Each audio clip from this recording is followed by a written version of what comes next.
येतोय आवाज? काय मंडळी? काही दिसत नाही चष्मा लावल्याशिवाय मला. जेवढी पण आहेत तेवढी 5-50. आवाज जरा जोरात येऊया 500 लोकांनी एवढा. हाव ना? हॅलो. काय बघा, तुरेवाल्यांची बारी झालेली आहे, बरोबर आहे? म्हणजे शंकराची बारी झालेली असं म्हणायला हरकत नाही, बरोबर की नाही? तर सुंदर बारी केली, प्रश्नच नाही. त्याप्रमाणे मी बारी केली, त्याला अगदी तोडीस तोड आणि माझ्या मागूनच सुंदर असं माझ्या नवऱ्याने बारी केलेली आहे, म्हणजेच तुरेवाल्यांनी केलेली आहे. काही छोट्या छोट्या चुका आहेत त्या नक्कीच आपण या ठिकाणी हे करणार आहोत, बोलणार आहोत. बघा, या ठिकाणी श्री संतोष मोरे काका या ठिकाणी ते रोहा रोड इथून आलेले आहेत खरं तर बारीसाठी. आणि वेळोवेळी आम्हाला त्या पट्ट्यात कार्यक्रम असल्यानंतर आम्हाला गाडीची व्यवस्था करून देतात. तर त्यांच्याकडून 101 रुपये बहुमोलाचा पारितोषिक आहे माझ्यासाठी. त्याचप्रमाणे मयूर रमेश पालवणकर मुरुड रायगड यांच्याकडून खास ढोलकीपट्टूसाठी 101 रुपये आलेले आहेत. धन्यवाद. त्याचप्रमाणे असं त्यांचं म्हणणं आहे की रामचंद्र ठाणेकर बुवा संकेत चोरडेकर ओके, संकेत चोरडेकर यांच्याकडून 101 रुपया मुरुड जंजिरा इथून आलेले आहेत. आणि त्यांचं असं म्हणणं आहे की रामचंद्र ठाणेकर बुवांवरून आदरांजली गीत, श्रद्धांजली मी नाही म्हणत, त्या गीतासाठी मी स्वतः आदरांजली गीत असं नाव ठेवलेलं आहे. नक्कीच आपण बारीच्या शेवटीला ते गाणं घेणार आहोत. तर या ठिकाणी तुरेवाल्या शाहिरांकडे पुन्हा एकदा वळूया. या ठिकाणी आलेले राकेश तुपट साहेब यांच्याकडून माझ्या शिरावरती आशीर्वाद म्हणून 1001 रुपयाचं पारितोषिक आलेलं आहे. साहेबांसाठी एकदा जोरदार टाळ्या होऊन जाऊ दे. आणि असं नाही की बक्षीस महत्त्वाचं आहे किंवा नाही आहे ते माहीत नाही, पण तुमचं प्रेम मात्र महत्त्वाचं आहे. आणि म्हणून रसिक हो, तुरेवाल्या शाहिरा माझ्या समोरच आहेत. जसं मी त्यांच्या मगाशी समोर होतो तसं त्याही माझ्या समोरच आहेत. सुंदर बारी केलात ताई, त्याबद्दल प्रश्न नाही. तुमचं कौतुक, अभिनंदन. फार कमी वेळात स्वतःमध्ये खूप चांगली सुधारणा घडवून आणते आणि हे मला दिसतंय. कारण मागच्या वर्षी आमची बारी झाली होती गावी, पण त्यापेक्षा या वर्षीची बारी आणि ती मुंबई रंगमंचावरची खूप सुंदर केलात. एकदा जोरदार टाळ्या झाल्या पाहिजे तुरेवाल्या शाहिरांसाठी. पण कसं आहे, जरा मला दिसू देते. कसं आहे ना, आता मी तुमची बायको एवढी सोनी एवढी सुंदर, म्हणजे मी स्वतःला म्हणेन ना सुंदर, एवढी सुंदर. आता मी इथे बारी करताना या ठिकाणी रवळनाथ रिमिक्स नमन मंडळाचे निर्माता आणि गायक अमितजी डांगे या ठिकाणी आलेले आहेत. खरंच त्यांची आणि माझी भेटही झाली. माफ करा, पण तुम्हाला शाहिरी मानाचा मुजरा करते. या ठिकाणी पहिल्या बारीच्या सुंदर मुलींच्या नृत्यासाठी 201 रुपये आलेले आहेत.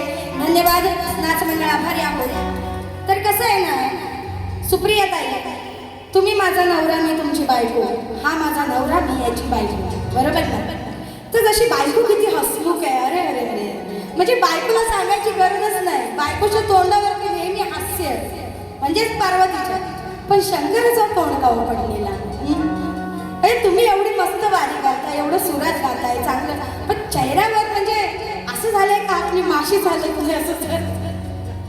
हा, तर जरा चेहरा कसा हसमुख असला पाहिजे. आपण तुरेवाले कसा एकदम जोर जोरात नाच बीस तर एकदम तुफानच आहे. पण कसं फक्त तेवढीच एक मला एक कमी वाटली. आणि म्हणून मी सांगते, जरा चेहऱ्यावर ताई फक्त हास्य असू दे, बाकी बारी एकदम भन्नाट. आता बघा गवळणीचा विषय, पांढरी साधी गवळणीचा विषय. सुंदर गवळण सादरीकरण, गवळणीचं उत्तरही माझ्या दिलं. पण कसं, पहिलं तर की बाजाराला जाणं विकणे निघाले.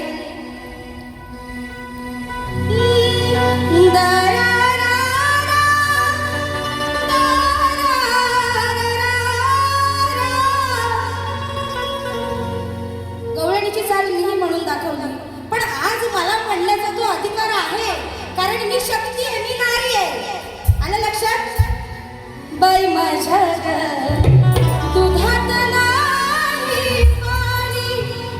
ही गवळण राधेची आहे, ही मी इथे म्हणू शकते. पण तुम्ही तुरा असून पुरुष असून असती रणांगणात गवळण म्हणालात बाई, विसरताय की तुम्ही कुठेतरी पुरुषाचा साज घालून आलात. भले तुम्ही ती चाल लोकांना सांगितली, पण त्या चालीतही रिंगण नाचवलं तर मला तरी माझ्या दृष्टीने ती चूक वाटते. कारण चाल लोकांना माहिती, तुम्ही डायरेक्ट तुमचे शब्द म्हणायला हवे होते आणि त्यासाठी तुम्ही शब्द गेलात. भक्तासाठी हृदयात माझ्या प्रेमाचा वाहतोय झरा, याची साक्ष देतोय माझा हातुरा. अशी तुम्ही मला गवळणीची कटिंग दिलं, बरोबर आहे, सुंदर आहे कटिंग, मी त्याला नावं ठेवत नाही. पण त्यानंतर त्याचं स्पष्टीकरण तुम्ही वेगळं दिलं. जे स्पष्टीकरण मला हवं होतं की मोर पिसाचा तुरा का आहे डोईवरती, तर त्याचं कारणच हे होतं की मोरांचा मोर, सर्वात मुख्य मोर, त्याने ती शरणांगती कानासमोर पत्करली होती. त्याने कान्हाला आपली पिसं दान केली होती आणि हे खरं तर उत्तर होतं आणि जे तुम्ही दिलं तरी. पण माझी अपेक्षा होती की गवळणीच्या काठीमधून मला ते उत्तर मिळायला हवं होतं. हरकत नाही, तुम्ही आधी काठ वेगळी दिलात आणि त्यानंतर स्पष्टीकरण वेगळं दिलात. पण स्पष्टीकरण तुमचं मात्र योग्य आहे, त्याबद्दल खरंच पोरीनं सगळ्यांनी एकदा टाळा वाजवा. सुंदर स्पष्टीकरण आणि उत्तरही दिलं आहे. आणि त्यानंतर तुरेवाल्या शाहिऱ्या मला म्हणतात, तुरेवाल्या शाहीर ऐकून घ्या. नव्हता विषय घ्यायचा कारण त्यांनी चुकी लगेच मान्य केली. तर असं काही नाही बघा, असं होतंय, एखादा शब्द वावगा जातो, ते काय वेगळं नाही. पण अजूनही ताई मला वाटतंय की तुरेवाले तुम्ही आहात, त्याच्यामुळे पुरुषाची बाजू तुम्ही मांडताय, पण तरीही बाई पण तुम्हाला पूर्णपणे सोडावं लागणार आहे रंगमंचावर आल्यावर. हे भेंडीच्या तेजात नळ मला, असा तुमचा कसं हे असला पाहिजे, तुमचा स्वाभिमान असा असला पाहिजे. चल तेजात, तुला काय करायचं ते कर, मी पण तुझा नवरा आहे, बघतो कशी तू नाही नमतते. असं तुम्हाला तुमच्यामध्ये अजून ते आणावं लागणार आहे. आणि बस, बाकी काय मी तुम्हाला वेगळं काही बोलणार नाही. आणि त्यानंतर ताईंनी म्हणाले, त्यांची गवळण होती,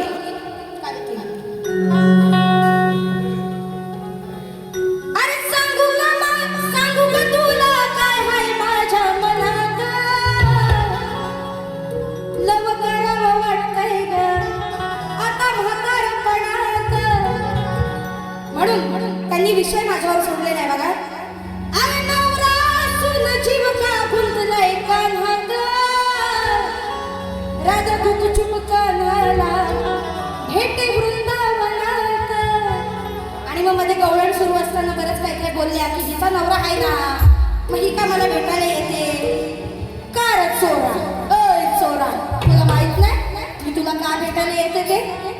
मग 7व्या अवतारी राम अवतारी वचन तूच ना रे दिलंस मला बाळ. तूच तर बोललास की राधे पुढच्या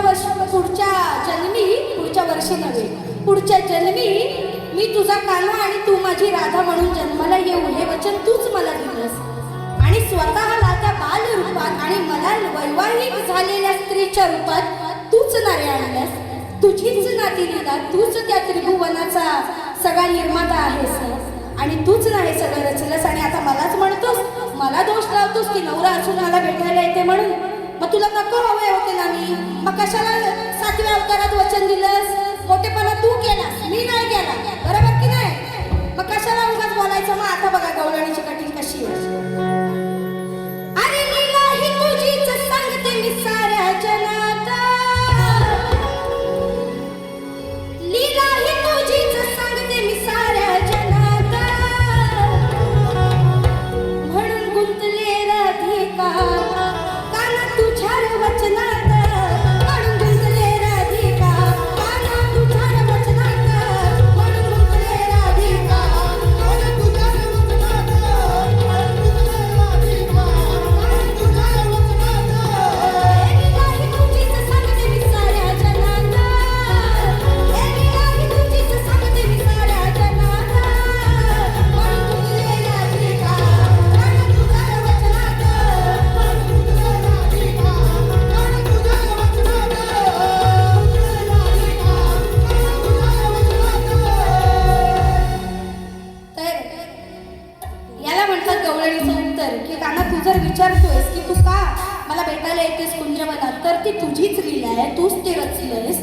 आणि उलटा चोर कोतवाल को डाके. धन्यवाद. अशी मधलं येत जावा कधीतरी. तर मग या ठिकाणी संतोष गोणबरे, मंगेश गव्हाळे, रवी कांबळे, दिनेश भुवड, सचिन बुवांची गवळण झाली पाहिजे. अच्छा, म्हणजे डायलॉग मी त्यांचाच मारला आणि तुम्ही मला त्यांचीच गवळण दिलात काय. 201 रुपयाचं बक्षीस आहे. चल रे गोपाळा. बऱ्याच जणांनी मागे म्हटलं की नाही तुला काही जमली नाही, तुला काही हे नाही. इंस्टाला बऱ्याच कमेंट येतात. बाबांनो, आता हे रेकॉर्ड करा, युट्यूब वाल्यांनो हे आधी रेकॉर्ड करा की फरमाईश आहे म्हणून मी गाते. मला हाऊस नाही, पण बुवांनी सुंदर गवळण लिहिलेली आहे आणि बुवांनी एक्सेप्ट केलंय की तेजल ताई माझ्यापेक्षा छान गातात. त्याच्यामुळे आता कोणी कमेंट करायच्या नाही का बाई, जरा चांगले कमेंट करा. अरे आम्ही एवढा जीव तोडून जातो आणि तुम्हाला नुसतं काही घरात बसून मोबाईल हातात ढेऱ्यावर घेऊन कमेंट करायला. म्हणून चल रे गोपाळा घेऊन मला यमुनेच्या काठावरती फिरायला. अशी तुला जवळ घेईन, तुला हवं नको ते देईन. मग मनातलं सारं तुझ्या समोर मी बोलून मोकळी होईन. मग चल चल माधवा,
रोशनी रमाकांत जावळे, सचिन बुवांच्या या गवळणीसाठी 201 रुपयाचं बक्षीस आलेलं आहे. धन्यवाद. बुवांच्या गवळणीमुळे पण मी फेमस होते म्हणजे बघा. तर आता गायनी नंतर चौथा विषय गायला की जाऊ नको तुला मोठेपणात, डोकं लावलं तू जरा शास्त्र पुराणात. असं काहीतरी चाल होती मला त्यांची. जाऊ नको तू मोठेपणात, डोकं लाव तू शास्त्र पुराणात. म्हणजे त्यांचा बोलण्याचा हेतू हा होता की जर मी उत्तर दिले तर बाई मी तुम्हाला स्पष्ट सांगते तुमचं ते उत्तर चुकीचं आहे. तुम्ही अजून थोडासा अभ्यास करा आणि नक्कीच उत्तराच्या जवळ तुम्ही जाल. उत्तर मला नक्की द्याल. पण या वर्षभरात आपल्या नक्की पुढे बाऱ्या आहेत, त्याच्यामुळे तुम्ही प्रयत्न करा. आणि तुमचा जो प्रश्न तुम्ही माझ्यावर सोडला आता तुम्ही एवढं जर गाण्यात म्हणताय जाऊ नको तू मोठेपणात, जाऊ नको तू मोठेपणात. मी मोठेपणा करते म्हणजे असं म्हणायचंय तुम्हाला. डोकं लावा तू शास्त्र पुराणात. तर ठीक आहे, शास्त्र पुराणात जरा डोकं लावून बघा. आमच्या परीने उत्तर शोधण्याचा प्रयत्न आम्ही केलाय. तर प्रश्न होता की कोणत्या राजाची कन्या कोणाच्या वरदानाने प्रसूत झाल्यानंतर पुन्हा कुमारिका होत असे, अशा प्रकारे तिने किती पुरुषापासून किती पुत्रांना जन्म दिला, त्या भाग्यवान कुमारिका राजकन्येचे नाव काय. तर जो तुमचा प्रश्न आहे त्याचं उत्तर बघा देण्याचा प्रयत्न करते. तर कोणत्या राजाची कन्या, तर सर्वात आधी ययाती राजाची कन्या कोणाच्या वरदानाने, तर कव्या गालप ऋषींच्या वरदानाने ती प्रसूत झाली होती. त्याचप्रमाणे तिने किती पुरुषांपासून किती पुत्रांना जन्म दिला, तर तिने चार पुरुषांपासून 4 पुत्रांना जन्म दिला. आणि त्या भाग्यवान कुमारिका कन्येचे नाव काय, त्या भाग्यवान कुमारिका कन्येचे नाव माधवी असे होते. आणि तुम्हाला पुढे जर, कारण तुम्ही गाण्यात कसा आशय आणला होता की त्यांचं नाव, पुरुषांचं नाव, तर त्या पुरुषांचं नाव असं आहे, अयोध्या राजा राजा दिवोदास, राजा उशिनर आणि ऋषी विश्वामित्र याची पुत्र वसुमनस, प्रतद्रव, शिबी आणि अष्टक. तर हा प्रयत्न माझा आहे तुमचं उत्तर देण्याचा. नक्कीच जर योग्य असेल तर सांगा, नाहीतर आम्ही आमचा अजून प्रयत्न सुरू ठेवू. एकदा चाल होऊन जाऊ द्या. आपली 2 गाणी गाऊन आपल्याला या ठिकाणी गाणी संपवायची आहे.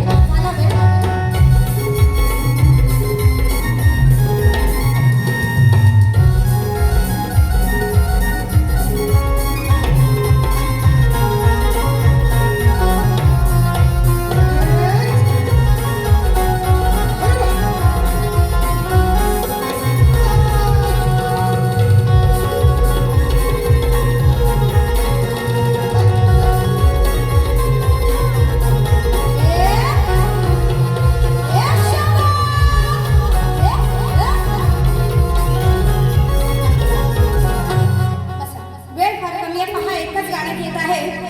नक्की बाई आणि माझी पुन्हा 30 तारखेला वारी आहे दादरला. तर विषय घेते बघा. काय सांगू बाई बाई, गाणेकरांचं फेमस गाणं आहे बघा. काय सांगू आता तुम्हाला, जीव जड झाला हो. काय सांगू आता तुम्हाला, जीव जड झाला. आसुनी सत्याचा काढवला, आसून सत्याचा काढवला. सांग सुप्रिया तुला कसा रडवला, सांग सुप्रिया तुला कसा रडवला.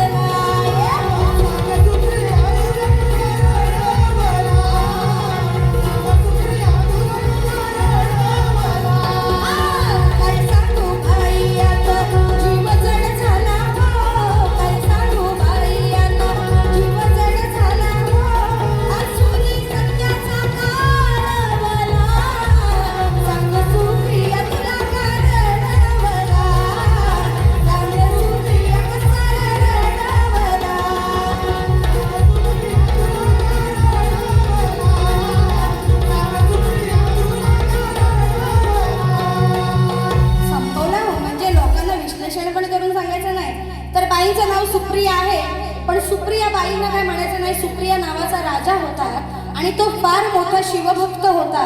परंतु तो सत्यवचनाचा असून देखील, सत्य मार्गाचा असून देखील त्याला दारुक राक्षसाने बंदिवासात टाकलं होतं. आणि हीच ती कथा आहे. आणि त्यामुळे तो फार खजिन्न झाला होता. खरंच त्याला खूप त्यांनी शंकराची याचनाही केली त्यानंतर. तर ही कथा आहे बाई. आणि म्हणून म्हटलं सांग सुप्रिया तुला कसा रडवला. तर तुम्हाला नाही, तुम्हाला मी कोण रडवणारी, आणि तुम्ही काय रडणार आहो काय. आणि म्हणून बघा असा विषय आहे. अंतरा सुद्धा आहे. शिवपुराणाचा होता भक्त तो मोठा, सदा त्याच्या मुखी होते शिवाचे नाव गबाय. दारुमय राक्षसाने हैराण केले, पकडून त्याला आता बंदिस्त केले गबाय. तरी नाही श्रद्धा सोडली, धीर दिला सर्वांना, हाणून मारून कसा वाढवला. सांग सुप्रिया तुला कसा रडवला. असा विषय आहे. तर बाई आज वेळेअभावी एकच गाणं तुम्हाला देत आहे आणि शेवटचं गीत या ठिकाणी घेत आहे. आयोजकांच्या म्हणण्यानुसार बघा वेळेत दिले कार्यक्रम, कारण त्यांनाही कार्यक्रम करायला वेळ मिळाला पाहिजे बसा. तर आपल्या या शक्तितुरा ज्यांच्यामुळे ओळखला जातो, शक्तितुरा ज्यांच्यामुळे ओळखला जातो असे रामचंद्र घाणेकर, थोर व्यक्तिमत्व, थोर नाव. की आज आम्ही जेव्हा त्यांच्याशी बारावीला तेव्हा आम्ही केवढे होतो, केवढूशे होतो. आणि खरंच बुवांनी आम्हाला वेळोवेळी समजावून घेतलं. आज त्या व्यक्तीशिवाय, त्या शाहिराशिवाय शक्तितुऱ्याचा कार्यक्रम किंवा शक्तितुरा किंवा कलिगीतुरा हा पूर्णच आहे. आणि कीर्ती मरावे परी कीर्ती रूपी उरावे हे त्यांच्या नावाने सिद्ध होतं. की आज त्यांनी ज्या माध्यमातून, या कलेच्या माध्यमातून आपल्याला जे काही दिलंय ते फार अनमोल आहे. आणि तेच जपण्याचा प्रयत्न आपण दोन्ही शाहिराशी करायचा. आणि म्हणून सुप्रियाताई माझी विनंती आहे की रामचंद्र घाणेकर बुवांना ही जी आदरांजली मी देत आहे ती तुम्ही नक्कीच नीट ऐकावी आणि सर्व रसिक मायबाप प्रेक्षकांनी सुद्धा ऐकावी. कारण हे हे शब्द लिहिताना माझं मन कुठे होतं मला माहित नाही, पण हे शब्द आपोआप मनात आले आणि खरंच आज त्या हिऱ्याला देवा परतून देला असे शब्द सुंदर आलेले आहेत. आणि म्हणून काय म्हणायचं बघा, आज धाया पक्षिणी जाई पिलाना भेटाया, रामचंद्र घाणेकर शक्ती तुरातील बुवा, रामचंद्र घाणेकर शक्ती तुरातील बुवा, मग देवा कलेचा तो हिरा आम्हा परतून द्यावा, देवा कलेचा तो हिरा आम्हा परतून द्यावा.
रामचंद्र घाणेकर बुवांसाठी आणि माझी प्रथम फेरी या ठिकाणी संपली हे जाहीर करते.